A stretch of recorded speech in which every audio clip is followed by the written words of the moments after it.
ఓం మహాగణపతే నమః. జూలై మాసపు ద్వాదశ రాశి ఫలితాలు ఏ విధంగా ఉన్నాయో చూద్దాము. ముందుగా ఈ మాసంలో ఉన్నటువంటి గ్రహస్థితిని ఒకసారి మనం గమనించినట్టయితే, ఈ మాసంలో శుక్రుడు తన సొంత రాశి అయినటువంటి వృషభ రాశిలో సంచారం చేస్తున్నాడు. అదేవిధంగా గురువు మనకి మిథున రాశిలోను, అదేవిధంగా రవి కూడా మిథున రాశి, అదేవిధంగా కర్కటక రాశిలో ఈ మాసంలో సంచారం అనేది ఉంటుంది. ఇక బుధుడు మనకి కర్కటక రాశిలో సంచారము, కేతువు అదేవిధంగా కుజుడు మనకు సింహరాశిలో ఈ మాసంలో సంచారం చేస్తున్నాయి. ఇక చూసుకున్నట్టయితే రాహు వచ్చేసి మనకి కుంభరాశిలోను, అదేవిధంగా శని మీనరాశిలో సంచారం అనేది ఈ మాసంలో అనగా ఈ జూలై మాసంలో గ్రహం యొక్క సంచారం. ఈ సంచారాన్ని ఆధారంగా చేసుకొని ద్వాదశ రాశుల యొక్క రాశి ఫలితాలు ఏ విధంగా ఉన్నాయో చూద్దాము. ఇక వృషభ రాశి వారి యొక్క ఫలితాలు కనుక ఈ జూలై మాసంలో మనం ఒకసారి గమనించినట్టయితే, వృషభ రాశి వారికి చక్కటి ఫలితాలు అధికంగా కనిపిస్తున్నాయి, మిశ్రమైనటువంటి ఫలితాలు కనిపిస్తున్నాయి. ముఖ్యంగా చూసినట్టయితే వీరి రాశ్యాధిపతి వృషభ రాశి వారికి శుక్రుడు తన సొంత రాశిలో సంచారం చేస్తున్నాడు కాబట్టి ఇది చాలా చక్కటి అనుకూలమైనటువంటి ఫలితంగా మనం చెప్పవచ్చు. ముఖ్యంగా 6వ అధిపతి అయినటువంటి శుక్రుడు, 6వ అధిపతి 1వ అధిపతి అయినటువంటి శుక్రుడు తన సొంత రాశిలో బలంగా ఉన్నాడు కాబట్టి కంఫర్టబుల్ లైఫ్ అనేది జూలై మాసంలో ఈ వృషభ రాశి వారికి ఉంటుంది. వారు అనుకున్నటువంటి పనులు చేయగలుగుతారు. ముఖ్యంగా దాంపత్య జీవితంలో ఆనందము, సంతోషం అనేది ఉంటుంది. ప్రయాణాలు చాలా అనుకూలంగా ఉంటాయి. కోర్టు వ్యవహారాలు, లీగల్ వ్యవహారాలు కూడా అనుకూలంగా ఉంటాయి. ఇక చూసినట్టయితే పోటీకి సంబంధించినటువంటి విషయాలు కనుక ఏదైనా ఉన్నట్టయితే దానికి సంబంధించినటువంటి విషయాల్లో కూడా మీరు వృషభ రాశి వారు తప్పకుండా మీకంటూ ఒక స్థానాన్ని సంపాదించుకోగలుగుతారు. అదేవిధంగా శత్రు నాశనం అనేది కూడా ఈ వృషభ రాశి వారికి ఈ మాసంలో తప్పకుండా కలుగుతుంది. ఇక చూసినట్టయితే వీరికి రవి ఇక మనకి 4వ అధిపతి 2వ స్థానంలో సంచారం చేస్తున్నాడు. అయితే మొదటి భాగంలో కంటే 2వ భాగంలో ఎప్పుడైతే రవి 3వ స్థానంలో సంచారం చేస్తాడో అంటే జూలై 15 తర్వాత నుంచి రవి గ్రహం కూడా వృషభ రాశి వారికి చక్కటి ఫలితాలు కలుగజేస్తున్నాడు. ఇక చూసినట్టయితే వీరికి గురువు ముఖ్యంగా 2వ స్థానంలో సంచారం చేస్తున్నాడు. లాభాధిపతి అయినటువంటి గురువు, అష్టమ లాభాధిపతి అయినటువంటి గురువు 2వ స్థానంలో సంచారం చేయడం కూడా వృషభ రాశి వారికి అనుకూలంగానే ఉంటుందని చెప్పవచ్చు. ధనం విషయంలో ఎలాంటి ఇబ్బందులు ఉండవు.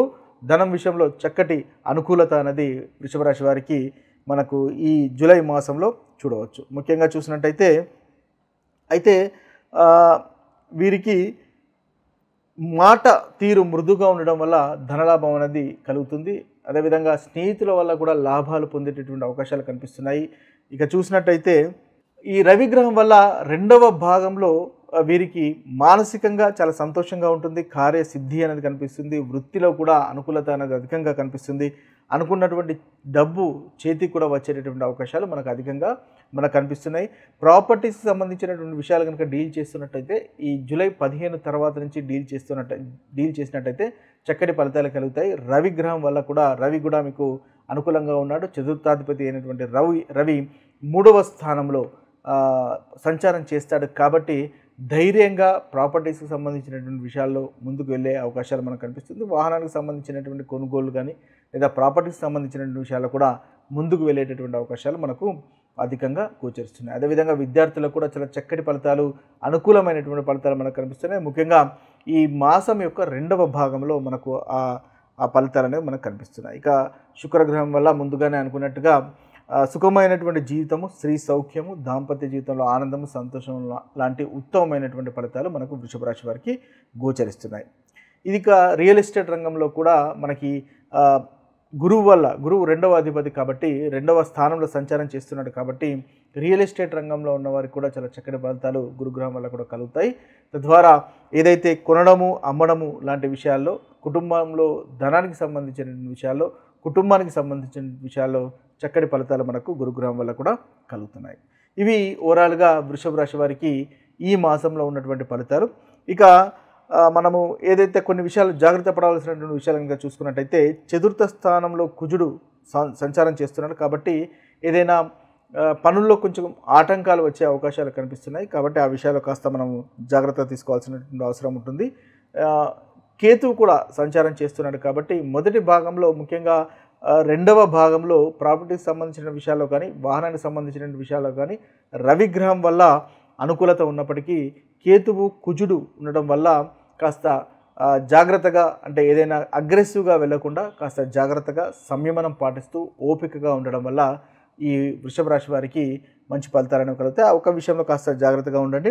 బుధుడు కూడా 3వ స్థానంలో సంచారం చేస్తున్నాడు. 2వ అధిపతి 5వ అధిపతి అయినటువంటి బుధుడు 3వ స్థానంలో సంచారం చేస్తున్నాడు కాబట్టి 3వ స్థానంలో బుధుని యొక్క సంచారం అంతగా అనుకూలంగా ఉండదు. కాబట్టి ముఖ్యంగా వృధా ఖర్చు ఉండేటటువంటి అవకాశాలు కనిపిస్తున్నాయి. అంతేకాకుండా మీ యొక్క తప్పు లేకున్నా కూడా మిమ్మల్ని కాస్త బ్లేమ్ చేసేటటువంటి అవకాశాలు కనిపిస్తున్నాయి. కాబట్టి ఆ విషయంలో జాగ్రత్తగా ఉండండి. అదేవిధంగా పంచమాధిపతి బుధుడు కాబట్టి ముఖ్యంగా సంతానాన్ని విషయంలో కానీ ఇన్వెస్ట్మెంట్స్ చేసే విషయంలో కాస్త జాగ్రత్తగా ఉండండి. ప్రేమ వ్యవహారాలు కూడా అంతగా అనుకూలంగా మనకు కనిపించట్లేదు. కాబట్టి ఆ విషయంలో కాస్త జాగ్రత్త పడినట్లయితే చక్కని ఫలితాలు అనేవి వృషభ రాశి వారు ఈ మాసంలో పొందగలుగుతారు. ముఖ్యంగా వృషభ రాశి వారు ఈ ప్రతికూలమైనటువంటి ఫలితాలు తొలగిపోయి అనుకూలమైనటువంటి ఫలితాలు కలగడానికి విష్ణు సహస్రనామం పఠించండి. బుధుడు అంతగా అనుకూలంగా లేడు కాబట్టి విష్ణు సహస్రనామం పఠించడం వల్ల చక్కటి ఫలితాలు వృషభ రాశి వారికి ఈ మాసంలో కలుగుతాయి. ఈ మాసంలో ముఖ్యమైనటువంటి సంఘటనలు కనుక జరుగుతున్నవి చూసుకున్నట్టయితే మనకు జూలై 10వ తేదీన గురు పౌర్ణమి అనేది జరుగుతుంది. కాబట్టి ఈరోజు ఒక చక్కటి రోజుగా మనము గమనించవచ్చు. ఈరోజు మీకు ఎవరైతే గురువులు ఉన్నారో మీకు విద్య నేర్పిన వారు కానీ లేదా మీ యొక్క జీవితంలో మీకు సలహాలు ఇచ్చేవారు కానీ మీ ఆధ్యాత్మికత గురువులు కానీ ఉన్నట్టయితే వారి యొక్క ఆశీస్సులు తీసుకోండి. తద్వారా చక్కటి ఫలితాలు అనేవి ఈరోజు కలుగుతాయి. ముఖ్యంగా చూసినట్టయితే మీ యొక్క గురువులకు పసుపు రంగు వస్త్రాలు లేదా స్వీట్స్ లాంటివి సమర్పించుకొని పసుపు రంగు పూలతో పూజించడం వల్ల చక్కటి ఫలితాలు కలుగుతాయి. అదేవిధంగా వారి యొక్క ఆశీర్వాదాలు తీసుకోవడం వల్ల మీకు చాలా చక్కటి ఫలితాలు ఈరోజు జరుగుతాయి. ఇంకా చూసినట్టయితే గురు బ్రహ్మ గురు విష్ణు గురుదేవో మహేశ్వర గురు సాక్షాత్ పరబ్రహ్మ తస్మై శ్రీ గురువే నమః అనేటటువంటి మంత్రాన్ని కూడా మీరు జపించుకోవడం వల్ల ఈరోజు ప్రతికూలమైనటువంటి ఫలితాలు గురుగ్రహం వల్ల కూడా కలిగే ప్రతికూలమైనటువంటి ఫలితాలు తొలగిపోయి అనుకూలమైనటువంటి ఫలితాలు కలుగుతాయి. అదేవిధంగా బ్రాహ్మణులకు కూడా దానం చేయడం వల్ల ఈరోజు చక్కటి ఫలితాలు కలుగుతాయి. అదొక పరిహారంగా కూడా మనకు కలుగుతుంది.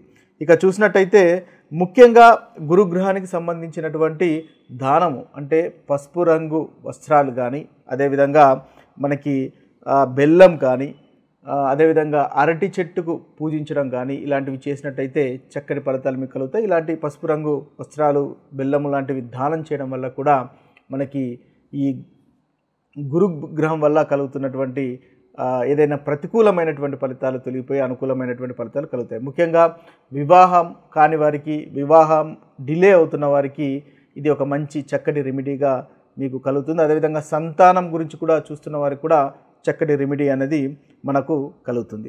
అయితే ఈరోజు ఇంకా చూసినట్టయితే మనం గురు బీజ మంత్రాన్ని పఠించడం వల్ల కూడా 108 సార్లు పఠించడం వల్ల మనకు ఈ చక్కటి ఒక పరిహారంగా కలుగుతుంది. ఓం గ్రాం గ్రీం గ్రోం సహ గురువే నమః అనేటటువంటి బీజ మంత్రాన్ని కనుక పఠించినట్టయితే ఈరోజు మీకు గురుగ్రహం వల్ల కలుగుతున్నటువంటి ప్రతికూలమైనటువంటి ఫలితాలు తొలగిపోయి అనుకూలత అనేది పెరుగుతుంది.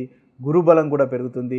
తద్వారా చక్కటి ఫలితాలు అనేవి ప్రతి రాశి వారికి మనకి కలుగుతాయి. అదేవిధంగా విష్ణు సహస్రనామం పఠించండి. వీలైనట్టయితే ఈరోజు విష్ణు సహస్రనామం పఠించడం వల్ల కూడా చక్కటి ఫలితాలు అనేవి మనకు కలుగుతాయి. అదేవిధంగా తులసి మొక్కను నాటడం వల్ల కూడా మనకు చక్కటి ఫలితాలు అనేవి ఈరోజు ఈ యొక్క ఏదైతే గురు పౌర్ణిమ అనుకుంటున్నామో ఆ రోజు కనుక చేసినట్టయితే చక్కటి ఫలితాలు అనేవి కలుగుతాయి.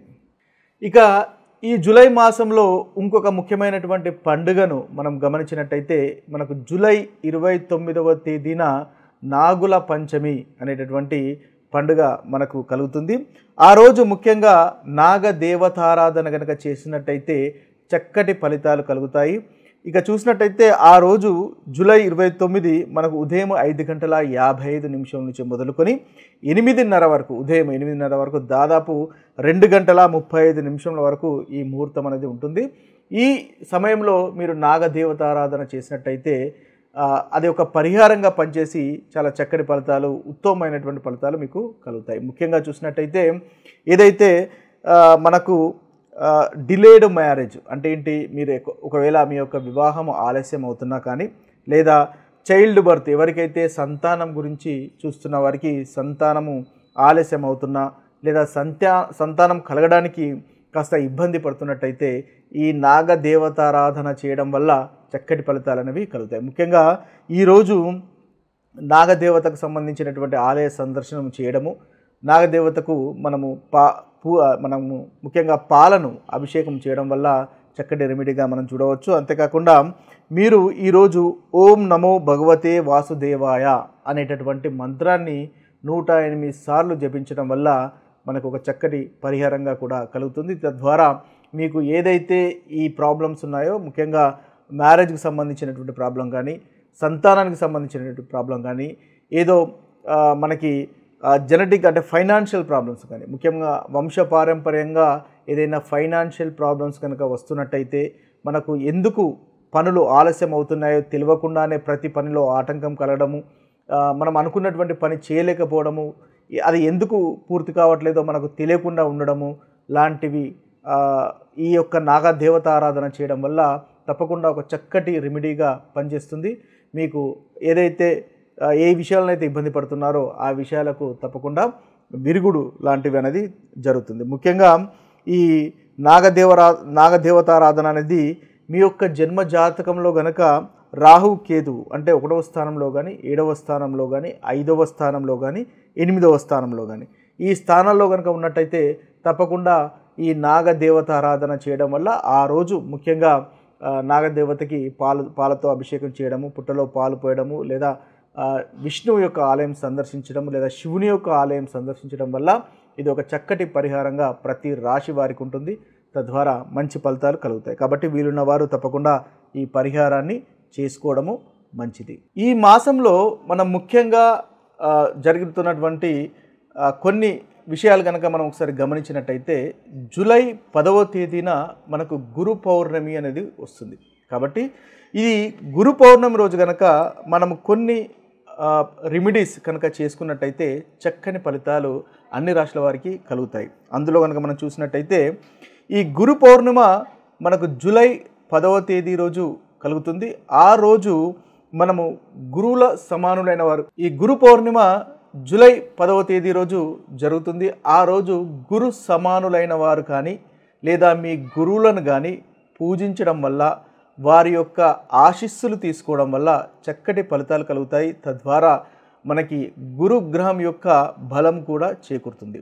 ముఖ్యంగా చూసినట్టయితే మీ యొక్క ఈరోజు ఎవరైనా ఆధ్యాత్మికత గురువు కనుక మీకు ఉన్నట్టయితే ఆ గురువును పూజించండి, లేదా వారికి ముఖ్యంగా పసుపు రంగు పూలు కానీ, లేదా పసుపు వస్త్రాలు కానీ, అదేవిధంగా స్వీట్స్ కానీ సమర్పించి వారికి ఆశీర్వాదాలు తీసుకున్నట్టయితే చక్కటి ఫలితాలు అనేవి ఈరోజు కలుగుతాయి. అదేవిధంగా ఓం గురు బ్రహ్మ గురు విష్ణు గురుదేవో మహేశ్వర గురు సాక్షాత్ పరబ్రహ్మ తస్మై శ్రీ గురువే నమః అనేటటువంటి మంత్రాన్ని కూడా ఈరోజు జపించుకున్నట్టయితే చక్కటి ఫలితాలు అనేవి కలుగుతాయి.